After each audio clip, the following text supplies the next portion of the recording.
면역력은 외부 바이러스나 세균 등이 체내로 침입하지 못하도록 하는 신체의 방어막으로, 면역력이 강하면 각종 질환에 대한 위험이 낮아집니다.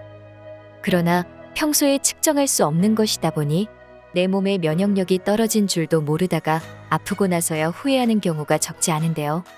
이처럼 면역력은 신체의 기본적인 건강을 유지하는 데 필요한 필수적인 요소이기 때문에 꾸준히 관리를 해주는 것이 필요합니다.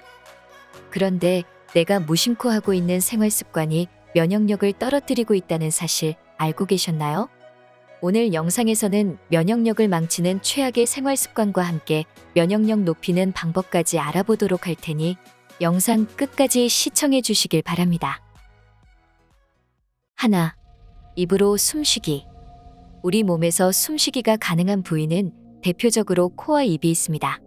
코에는 공기 중의 먼지나 세균으로부터 인체를 보호할 수 있는 점막과 섬모가 있어 외부에서 들어오는 이물질을 걸러낼 수 있습니다. 하지만 입은 본래 음식물을 섭취하는 기능을 담당하다 보니 먼지 등의 이물질을 정화할 수 있는 기능을 갖추고 있지 않습니다. 그래서 입으로 숨을 쉬게 되면 각종 이물질은 물론이고 건조한 공기에 노출된 입안이 바짝 말라 힘을 잃게 됩니다. 이로 인해 면역물질이 함유되어 있는 침이 감소해 입안의 방어체계가 무너지게 되는데요. 그 결과 공기 중에 있는 먼지와 세균, 바이러스가 몸속까지 쉽게 들어와 천식, 폐렴 등의 위험이 커지며 전신 건강에 악영향을 줄 수 있습니다. 그렇기에 의식적으로도 입이 아닌 코로 숨을 쉴 수 있도록 신경 써주시는 것이 좋겠습니다. 둘, 목욕할 때 때밀기. 피부는 신체에서 가장 큰 단면적을 지닌 1차 방어조직이자 면역기관으로 미세먼지 등 유해 환경은 물론이고 박테리아나 바이러스 등이 몸속으로 침투하지 못하도록 신체를 보호하는 방어체계를 갖췄습니다. 하지만 목욕을 할 때 피부를 자주 문지르면 면역 기능이 떨어질 수밖에 없어 우리 몸을 보호하기 힘들어집니다. 그러니 평소 때를 자주 밀고 계셨던 분들이시라면 면역력을 위해서라도 잦은 때밀기는 자제해 주시는 것이 좋겠습니다. 셋, 물을 충분히 섭취하지 않기. 혹시 하루에 물을 몇 잔 정도 마시고 계신가요? 하루에 5잔 이하로 마시고 계신 분들이시라면 물을 더 마실 수 있도록 신경 써주셔야겠습니다. 우리의 몸은 생명 활동 유지를 위해 늘 수분을 필요로 하며 물을 섭취하며 보충한 수분은 전신을 돌아 산소를 운반하고 혈액순환을 도와줍니다. 또한 신진대사를 원활하게 해 노폐물을 체외로 배출하는 데도 기여합니다. 이렇듯 수분은 면역세포 강화와 함께 면역 시스템 유지 관리에 근본적인 도움이 되고 있는데요. 하지만 물을 충분히 섭취하지 않으면 체내 수분 손실로 인한 신장결석 질환 등은 물론이고 면역력도 저하되어 여러 문제를 야기할 수 있습니다. 이에 세계보건기구에서는 하루 적정 물 섭취량을 8잔으로 권장하고 있으며 이때 8잔을 한 번에 마시는 것보다 8번에 걸쳐 나눠 마시며 수분 보충을 충분히 해주시는 것이 좋겠습니다. 넷, 수면을 충분히 취하지 않기. 잠을 잘 때에는 감염을 막는 주요 면역인자인 사이토카인이 분비됩니다.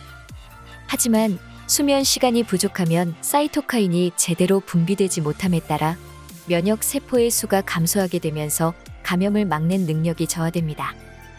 한 연구 결과에 따르면 일주일에 수면 시간이 2~3시간만 모자라도 인체의 면역 시스템은 현저하게 약해져 감기에 잘 걸리거나 염증이 잘 생긴다고 하였습니다. 이와 같은 연구 결과를 토대로 성인 수면 시간 기준 하루에 7시간 이상 충분한 수면을 취하는 것이 면역력을 유지하는 데 도움이 될 수 있다는 점 기억하시길 바랍니다. 그렇다면 일상에서 간단히 실천할 수 있는 면역력 높이는 방법으로는 무엇이 있을까요? 하나, 적절한 햇볕 쬐기. 햇볕을 쬐면 현대인에게 부족한 비타민 D 합성에 도움을 받을 수 있습니다. 비타민 D는 골다공증 예방 등 뼈 건강에 중요한 비타민으로 알려져 있지만 면역력 증진에도 도움이 될 수 있습니다. 이러한 비타민 D는 주 3회 이상 오전 10시부터 오후 2시 사이에 손, 얼굴, 팔 등에 15분 정도 햇볕을 쬐면 체내에 자연적으로 합성돼 면역력을 높이는데 도움이 됩니다. 2. 꾸준히 운동하기. 운동이 면역력을 높인다는 사실은 누구나 알고 있습니다. 이러한 운동은 자율신경을 자극해 면역력을 높여주는데요. 또한 운동은 몸속 노폐물이나 독소의 배출에도 도움이 되는데, 운동한 뒤 일정 시간이 지나면 신체 각 부위의 모세혈관이 확장되고 유해물질이 쌓인 뒤 땀으로 배출되어 원활한 혈액순환에도 도움이 될 수 있습니다. 하지만 최대 능력 80% 이상의 강한 강도로 하는 운동은 오히려 면역력을 떨어뜨려 건강에 좋지 않으니, 땀이 살짝 날 정도의 중간 강도 운동을 주 3에서 5일, 40분 이상 꾸준히 해주는 것이 좋다는 점 참고하시길 바랍니다. 지금까지 면역력을 망치는 생활 습관과 함께 면역력을 높일 수 있는 방법에 대해 알아보았는데요. 우리 몸은 기본적으로 면역 시스템이 적절하게 작동하고 있습니다. 따라서 면역력을 더 강화하는 데 초점을 맞추기보다는 면역력을 떨어뜨리는 습관을 개선해주는 것이 먼저입니다.